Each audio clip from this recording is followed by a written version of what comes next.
Hello, this is Edward Lambert at the Effective Demand Research. After a late night researching a new equation, so now I want to show a little video about how this equation works.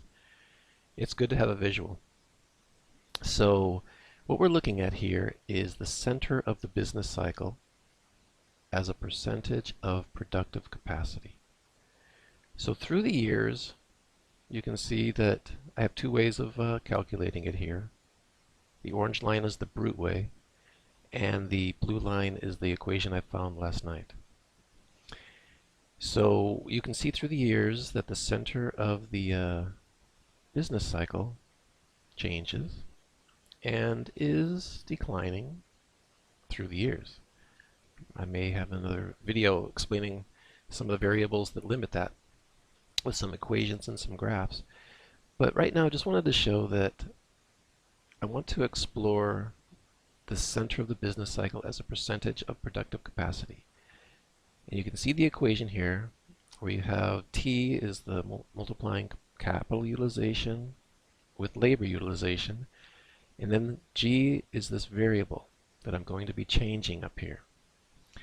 Now right now a C is capital utilization and E is effective labor share. Now you can see that these two lines are in sync right now. You can see how the last couple of years they've been in sync. But in the past they were not in sync. So what does that mean? Now let's see, I'm going to raise the variable here. And you can see here on the graph on the left that now these lines, let me take it down just a little bit, now you can see that these lines in through here are in sync. Now the brute way to do it and this more elegant way are coming in line. Now the elegant way is dependent upon this variable G, which I need to explore more. But as G goes up, these lines go into sync through here. And then you can see that now these two lines are not in sync.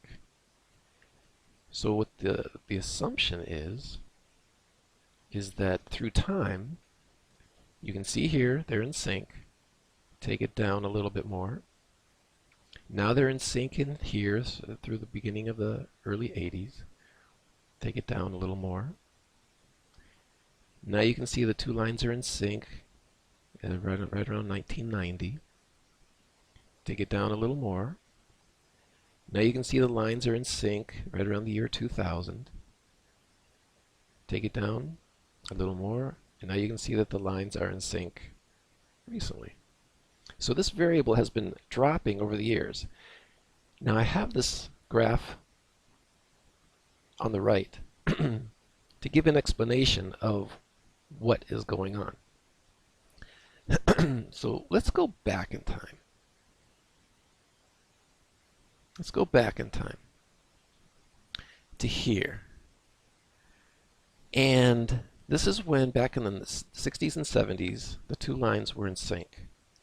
Now if we look at here, this graph shows on the x-axis we're going to see increasing effective labor share or increasing capital utilization. So in one sense you're paying workers more, and in the other sense you're just using more capital. And over here you have the percentage of productive capacity for the center of the business cycle. So you can see that these lines are basically going up. So as you use more capital, yes, the center of the business cycle will increase. If you pay workers more, yes, there's more demand, there's more potential demand. So yes, the economy can increase. The center of the business cycle can rise, raising overall GDP. But then there's a question like, well, what is the best way to raise the center of the business cycle? And if you look at the slopes of these, right now this orange line changes or raises the center of the business cycle faster than the blue line. And the orange line is effective labor share.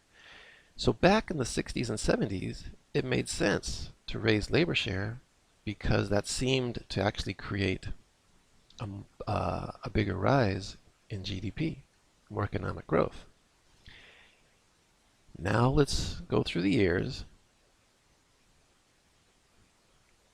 And now we see that it's indifferent whether you're going to raise capital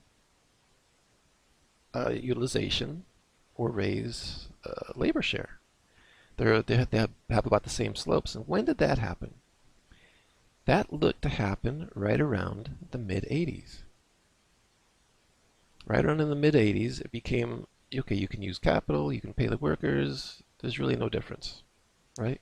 As far as increasing the potential of the economy. And now you look through the years, recently, this has dropped.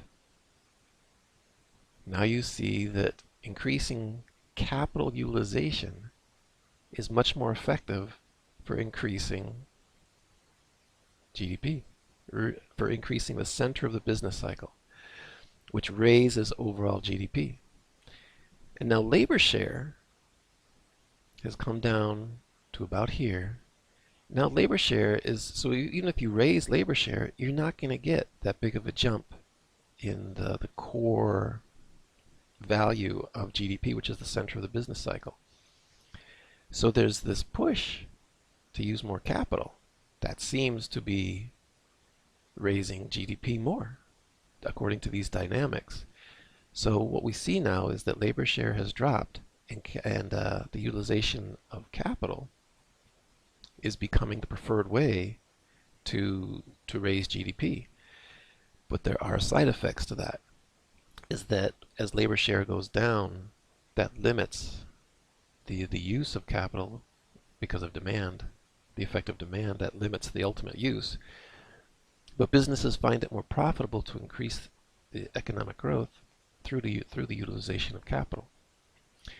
So I'll just go ahead and leave the video at that and just give a simple recap that this G variable has been changing over the years.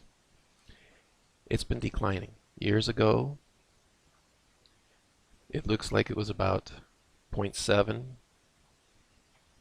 when it was back here, showing that these two lines were in sync. And then through time, and back then labor share was a better way to increase the economy. And then through time, it came down to about 0.2 where it is now to get these lines in sync. And now the story has switched, where the utilization of capital is now more productive, let's say, as far as increasing GDP. All right.